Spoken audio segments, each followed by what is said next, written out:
Welcome friends, UGTRB Chemistry Previous Year Question Discussion 2023 Seriesல இன்னைக்கு என்ன question பார்க்கலாம் வாங்க. Question number 77. Which of the following does not involve change of colloidal state to a suspended state? Option A, coagulation. Option B, flocculation. Option C, precipitation. Option D, peptidization. இந்த question எங்கேருந்து எடுத்திருக்காங்கன்னு பார்த்தீங்கன்னா colloids unit 6 colloids டாபிக்ல இருந்து எடுத்திருக்காங்க. ஓகேங்களா, என்ன கேட்டிருக்காங்கன்னு பாருங்க. which of the following does not involve, இதுதான் நம்மளோட question. Colloid state to suspended state. ஒரு கொலாய்ட் ஸ்டேட்ல இருக்கிற ஒரு சப்ஸ்டன்ஸை சஸ்பெண்டட் ஸ்டேட்டுக்கு கன்வெர்ட் பண்ற மெத்தட்ல எது இல்லை அப்படின்னு தான் கேட்டிருக்காங்க. ஓகேங்களா, ஸோ நம்ம பார்த்தீங்கன்னா கொயாகுலேஷன்ன்றது என்னன்னு பார்த்தீங்கன்னா கொலாய்டல் ஸ்டேட்ல இருக்கிற சப்ஸ்டன்ஸை சஸ்பெண்டட் ஸ்டேட்டுக்கு மாற்றுறது, precipitate ஃபார்முக்கு கன்வெர்ட் பண்ணுற மெத்தட் தான் கொயாகுலேஷன். சேம் வே ஃப்ளக்லேஷனும் அதே ப்ராசஸ் தான். கொலாய்டல் ஸ்டேட்டில் இருக்கிறத precipitate ஃபார்முக்கு கன்வெர்ட் பண்ணுறது தான் ஃப்ளக்லேஷனும். precipitation அதே தான். கொலாய்டல் ஸ்டேட்டில் இருக்கிறத சஸ்பெண்டட் ஆற precipitate ஃபார்முக்கு கன்வெர்ட் பண்ணுறது. பெப்டைசேஷன் தான் அப்படியே ரிவர்ஸில் இருக்கும். என்ன அப்படின்னு பார்த்தீங்கன்னா சஸ்பெண்டட் ஸ்டேட்லேருந்து கொலாய்டல் ஸ்டேட்டுக்கு கன்வெர்ட் பண்ணுற ஒரு மெத்தட் தான் பெப்டைசேஷன். இங்கே ஒரு எலக்ட்ரோலைட் ஆட் பண்ணதுமே என்ன ஆகும் அப்படின்னு பார்த்தீங்கன்னா சஸ்பெண்டடாக இருக்கிற அந்த precipitate ஃபார்மில் இருக்கிற அந்த சப்ஸ்டன்ஸ் என்னவா மாறும்னா கொலாய்டல் ஸ்டேட்டாக மாறும். அப்போ இது எல்லாமே என்னன்னு பார்த்தீங்கன்னா கொலாய்டல் ஸ்டேட் டு சஸ்பெண்டட் ஸ்டேட்டுக்கு ப்ராசஸ்க்கு எக்ஸாம்பிள்ஸ். இது மட்டும்தான் என்னன்னு பார்த்தீங்கன்னா அப்படியே ரிவர்ஸ். கொஸ்டின் என்ன கேட்டாங்க, டஸ் நாட் இன்வால்வ் தான் கேட்டிருக்காங்க.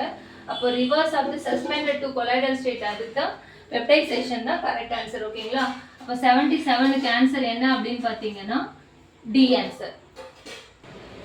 Next question 78. Arsenious sulfide colloidal solution is prepared by option A, hydrolysis reaction. Option B, reduction reaction. Option C, oxidation reaction. Option D, double decomposition reaction. இந்த question எங்கேருந்து எடுத்திருக்காங்கன்னு பார்த்தீங்கன்னா unit 6 கொலாய்ட்ஸ்லேருந்து தான் கேட்டிருக்காங்க.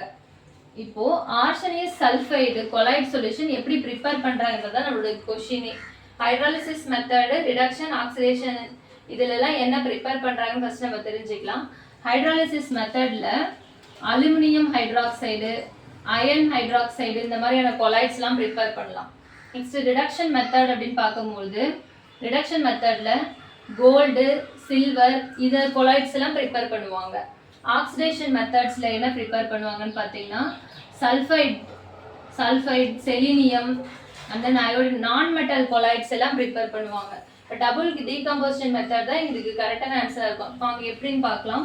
ஆர்சனியஸ் சல்ஃபைடுன்றது என்ன அப்படின்னு பார்த்தீங்கன்னா எதுலேருந்து ப்ரிப்பேர் பண்ணுறாங்கன்னா ஆர்சனிக் ஆக்சைடை ஹைட்ரஜன் சல்ஃபைடோட ரியாக்ட் பண்ண வைக்கும் போது இது என்ன ஆகும்னு பார்த்தீங்கன்னா ஆர்சனிக் வந்து சல்ஃபைடோட சேர்ந்து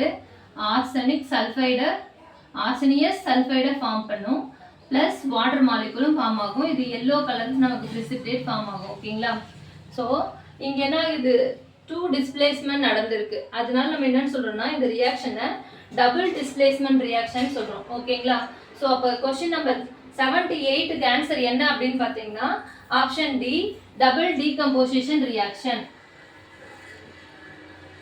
தேங்க்யூ ஃப்ரெண்ட்ஸ்.